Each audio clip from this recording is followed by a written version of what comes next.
Hello, buddy. It's July 11th, 2023. It's lunchtime for me because I start earlier now. So it's 11 Central Daylight Time, saving time. And it's actually only about 80 degrees Fahrenheit out. I don't know the Geo-Rant number off the top of my head. I'll put it in the title. Sorry, I just slipped out of my mind. I apologize for the framing here too.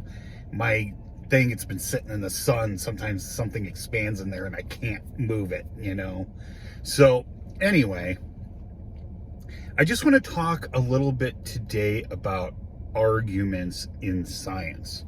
But I got to talk a little bit about something before I get into that. Well, you guys know I'm a professional geologist, so this will tie into some of that because that's what I know. But when I talk about science, usually, and the scientific method, I'm talking about hard science. And you guys have heard me use that term before.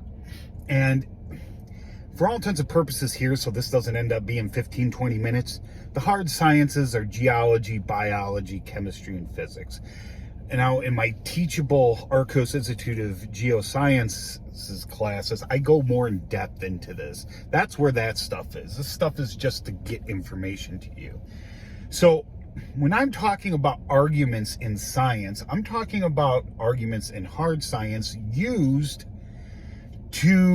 as part of the scientific method. I'm not talking about scientists. Yes, we do argue, but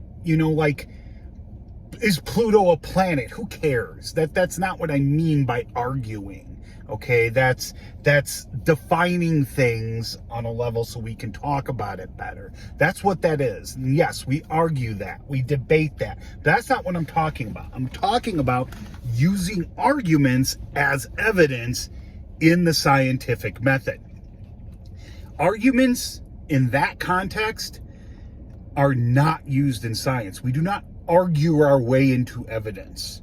We do not argue our way to a conclusion. That's why anybody presenting an argument, trying to debunk something in science, yet they're providing nothing that follows the scientific method, they're not doing science and they can be ignored.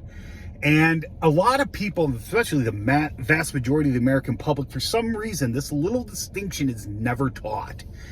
Unless you go, sorry, there's a voicemail there. Unless you actually go through higher educational process and really become a scientist. Because quite honestly, guys, you can armchair. I'm not only talking to a certain group of people, but when you're on the internet, you can armchair all day. It doesn't matter. Us scientists get to define what science is and what it does. That's the truth of it, okay?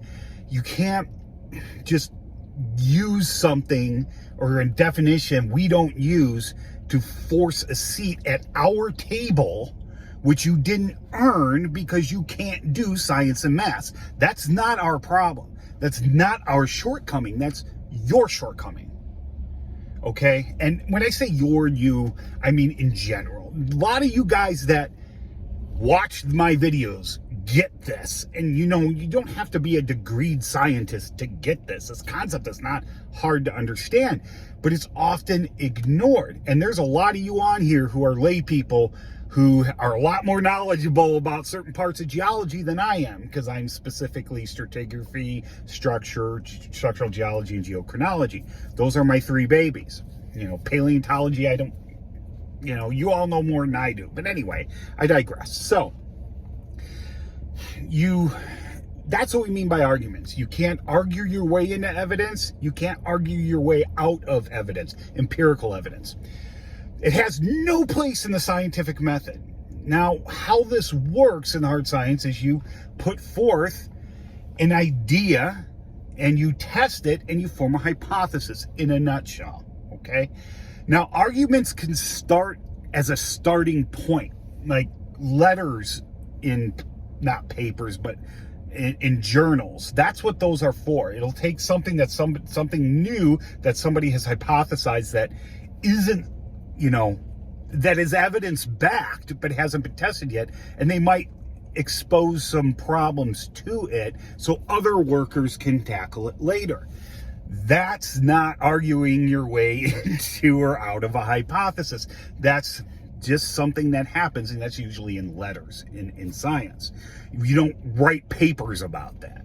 You used to, but you don't do that anymore, because papers are really for getting that new idea out there, that testing how you got to that idea. Because remember, hypotheses and theories in science are, well, theories are different than the lay definition, but they're interpretations, they're explanations of the data. All right. And your hypothesis will just work at that level, because theory is essentially the same way. Your hypothesis has to be testable by other people. It has to be. I know there's some people out there that argue falsibility is overrated. It is not. Maybe in the social sciences it is, but not in the hard sciences. Falsibility, if you can't present your evidence and make your interpretation falsifiable through the scientific method, you're not doing science. You don't have anything. And what I mean by make it falsifiable, make it, so somebody can, disprove it. Or they may end up vindicating it. That happens a lot too, and that's fine. I mean, nose is itchy, sorry. I'm at the job site, so it does that. Allergic to something out here.